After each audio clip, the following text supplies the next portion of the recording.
Hello, thanks for checking out my video. Welcome to my channel. My name is Chris and we are talking all about koi ponds and water gardens here on this channel. Please check out all my videos if you're new to the channel. I've got a ton of stuff here for you guys to see. I've been in business for over 25 years building koi ponds and waterfalls, so I'm trying to share with you as much experience and knowledge as I can about all different topics. And if you subscribe to the channel, again, thank you very much for your support. I really appreciate it, and I hope you're finding that the content is helpful to you. So today, we're going to just basically talk about if you are interested in building a pond, to think about the type of pond you're looking to create, because in my eyes, there's different types of ponds. There's a koi pond, which is meant specifically for koi and nothing else, okay? There's a water garden, which is more about the plants and than the fish, okay? And then there's, do we want something in between? Do we want, some plants, but I want some koi? We're going to talk about the differences. And there's also pondless waterfalls as well. Maybe we want the sound and the visual effect of a waterfall, but we don't want to fish and we don't want plants and we don't want to take care of all that. So that's another option as well. So I guess my point is, with this video is to get an idea of what you're looking to create before you jump in and actually start building. And this way you have a direction and you're working toward a goal instead of just, random, I'm going to build something and however it turns out, it turns out. And then you find out later, well, I should have done this and I should have done that. Okay? Yeah, for me, okay, I always ask my clients when I go to a job and they're interested in building a pond and I talk with them, the first thing that I ask them is, what are you envisioning? What kind of pond do you want to build? Do you want fish? Do you want plants? What's your main objective with this? Because if you want large koi, right, the requirements for the pond are different than if you just want to do some plants and some goldfish. All right? Koi are going to be much bigger. We're going to need much more depth for them. Koi tend to rip apart and eat a lot of water plants, okay? So, we're kind of got to do things a little bit differently. So I kind of, with this video, we're trying to get you to understand what the differences are and how to find that happy medium sometimes, or, construct the pond according to what you want to create, all right? So again, let's start off with a koi pond. So typically we have different types of enthusiasts, okay, that want to build a pond for koi. A true koi enthusiast wants koi, nothing else. Plants to them just dirty up the environment. Okay? They're building their pond specifically to show off some beautiful koi. All right? So that's great. I mean, that's all well and good. We really need to be focused on water quality and filtration, because the fish that you're going to be putting in that pond are going to be expensive. They're going to grow big. You're going to have them for years and years and years, and they're going to be pets to you. All right? So we really, really need to emphasize an environment that's built specifically to maintain and keep those koi healthy and happy, okay, for many, many, many years, because some of those koi will probably outlive any one of us, okay? Then we have people who, love their gardens and love the plants and love the flowers and want a water garden. We want a pond here that's going to be, full of plants and flowers and lush and beautiful. And the fish are, sometimes not as important, okay, but typically people love the fish as well. Now, in a water garden, koi can get a bit destructive. All right. Sometimes it's not really good to be mixing koi into a water garden. Okay. Koi get big. Koi can be, 30, 36 inches. All right. They get like this. And, they're carp. All right. They're going to want to dig in the mud and the dirt and the plants in your pond. All right. So, and when they lay their eggs, it's a big mess. All right. So typically, for me, I like to keep the koi in a koi pond and a water garden, a water garden. Now, we can always put comets, right, or goldfish, shabunkin, fantail goldfish, black moors, even actually golden orphs are fine, into a water garden with plants with no problem. They won't hurt the plants. They actually add fertilizer into the water, and they eat mosquito larvae, which is really important as well. The filtration in a water garden is important, absolutely. We want to keep our water clear and clean, okay? But it's typically the plants help out a lot when it comes to algae growth and the balance of the pond. So it's a little bit different system in a water garden than in a koi pond. All right. I'm just throwing out ideas. You can never overfilter a pond. Okay, to me, there's no such thing. All right, you can have a 1,000-gallon pond and put on a 10,000-gallon filter system on it. Hey man, more power to you. That pond's going to be awesome. All right. However, for a water garden, less fish. If we have 12 little goldfish that are 6-8 inches, we're going to have less waste in the pond from that than we will in a koi pond where we have 12 fish that are 24 inches long. All right.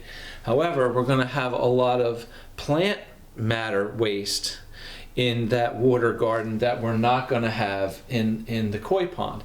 But the water garden, that's something that you are physically going to have to remove yourself.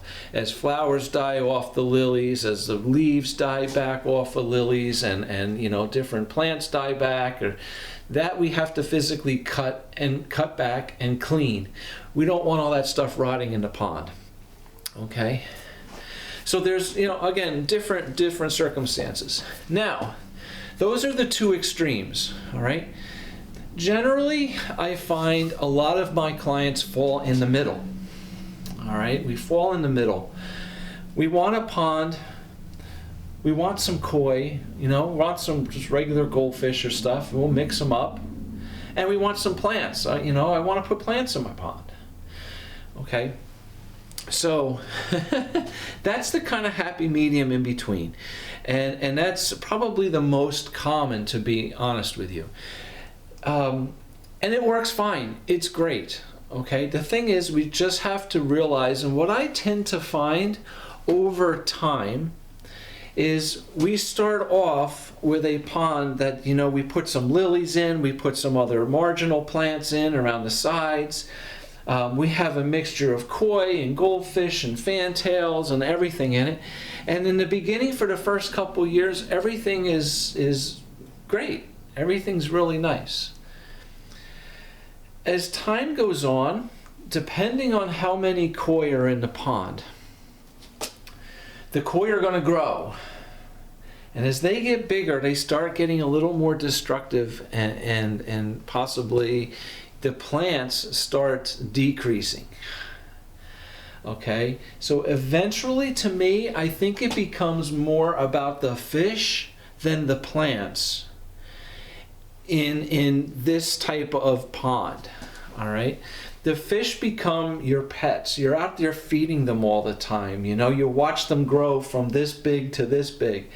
The fish seem to become, in time, the priority over the plants.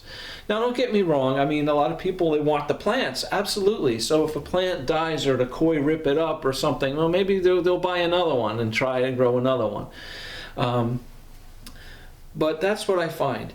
So typically, I would say, maybe within, 5 years, after you build the pond, I see things start to shift to, you know, I'm more about the fish now than the plants. I like the lilies. I want to keep one or two in the pond, but maybe I'm not seeing this big lush planted pond anymore with all this, because the koi and stuff just aren't cooperating.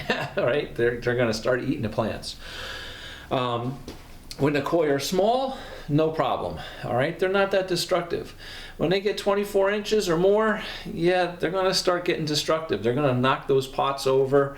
Again, when they lay their eggs, it becomes a real violent mess in the pond.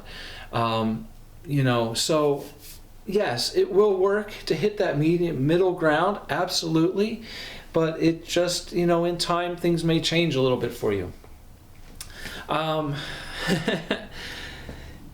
Whenever you're putting koi into a pond, okay, we want a minimum depth, at least in our area here, we're zone 7, a minimum of 3 feet deep. All right. Now, 3 feet deep for the koi is great. 3 feet deep for some lilies might start getting a little too deep. All right, if you're going, especially now, if you're going to say, hey, I want my pond 4 or 5 feet deep, well, you're not going to put lilies all the way down there. So you're going to have to know that you want lilies in your pond and koi, so you want to provide depth, but then you're going to need to provide some shelves to put those lilies on, so they're maybe 2 foot down, or 18 inches, 2 foot down, instead of 3-4 foot down. All right. And again, it all goes in preparing for what you want to build. If you are a water garden and you're going to be putting in a lot of plants, you're going to want a lot of shallower areas around the edge of the pond, maybe some shelves, a foot, 14 inches deep, and to put some nice pots and plants, around the perimeter of the pond. You're going to want lilies, so, something 18, 24 inch deep areas, okay? And then maybe have an area in the middle of the pond that's a little deeper for your fish for the winter too, right? But see, the requirement's a little different. Koi pond, strictly koi, we're not looking at plants. So I might not want any shelves in the pond. It just be straight walls all the way down, 4 or 5 foot deep. Okay. The advantage of having no shelves is there is no place for the herons to stand in your pond. They're going to have to stand outside your pond, but they can't get in your pond. If you have shallow areas in a pond, the herons can go right in your pond and stand there in a foot of water and pick off your fish. All right, steep side walls, there's no place for those herons to sit. There's a lot of different things to consider, okay? Now, I will say, if you're building a koi pond and there's no shelves, okay, if you ever have to get in it to clean, or if you want to drain and clean the pond or something and you need to get in the pond, not having a shelf or a step of some kind to get in and out of the pond can cause some issues. All right, that liner becomes extremely slippery and slimy, right, when it gets all that algae coating on it. And I mean, it's like grease. So if you don't have like a step of some sort somewhere in your pond to get in and out, it's going to be a little more difficult for you. So typically, if I'm building a koi pond that's 4+ feet deep, 3 foot deep, 4 feet deep, on one side, someplace, I'm going to try to do some sort of a shelf that's maybe halfway, 1.5 feet or 2 foot deep, just in one area, so that if I ever have to get in a pond, I have a step in and then another step down to the bottom, because otherwise it's really difficult. All right, so that's just a little hint there for you. But otherwise, have an idea of what you want to do. Again, there's pondless waterfalls. Okay, there's waterfalls that don't necessarily have a pond. I have a couple pictures here of basically a pondless waterfalls that I've built, but I have built them in a shallow pond, maybe 6 inches deep.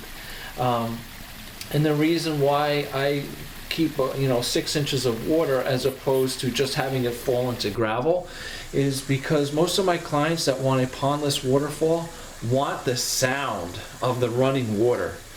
If you have your rocks and the water's running over your rock and it just spills down into gravel, it's not making the sound, the splash of a waterfall, okay, typically. So, I just keep a shallow basin of water, 6 inches deep or so. So the water falling down goes right into water. So that's another idea as well, okay? So, it's endless, okay? The possibilities are endless. It's just a matter of, what direction you want to go. Learn about the type of fish you want to put in a pond. Learn about the type of plants you want to put in a pond. What are the requirements, okay? So this way, you want a lily pond, but you just dug it out 4 feet deep. And now you realize I can't put my lilies down that deep, after you buy them. So do a little research. I have another video on designing and planning a pond and tips, on designing and planning. And in that video, I make a point that when I started making videos, I made a list of all the different videos that I wanted to do on this channel. And right at the top of my list was, design and, tips and construction tips kind of thing, right? And then, and then we'll do ponds on, how to construct things, and then I'll do it on the filters and UV lights and plants. And it seemed to be the logical thing to do. Start at the design of it, then the construction, then the filters, and then the plants and the fish and so on and so forth. When in reality, I realized it's actually kind of backwards. In order to design it properly, we need to know about the plants and the fish and the filters and everything that we need to use first. And once we have that knowledge of that, then we can design our system using that knowledge to create the right thing. Okay, so, and everything works together, all right? So, don't build your pond 20 foot by 30 foot and then go to the store and realize that the filter you're going to need for, a 15,000 gallon pond is going to cost you $10,000, right? Right? Learn what the filters are first. What size, how much is the pump going to cost? How much is the UV lights going to cost? How much are the filters going to cost? How much is the liner going to cost? Put everything together so you can budget it and then build your pond according to what you can afford. Okay? So it works like that. All right? All right, so I hope I didn't confuse you here much. I just wanted to talk about the different types of ponds and what you may experience with, having a koi pond, a water garden, or something in between. All right, thanks for watching. Hit the like button, subscribe to the channel. I definitely appreciate it. I try to give you guys as many videos and as much information as I can. So thank you very much. I hope the video helped you out a little bit. Take care. Have a great day. Bye.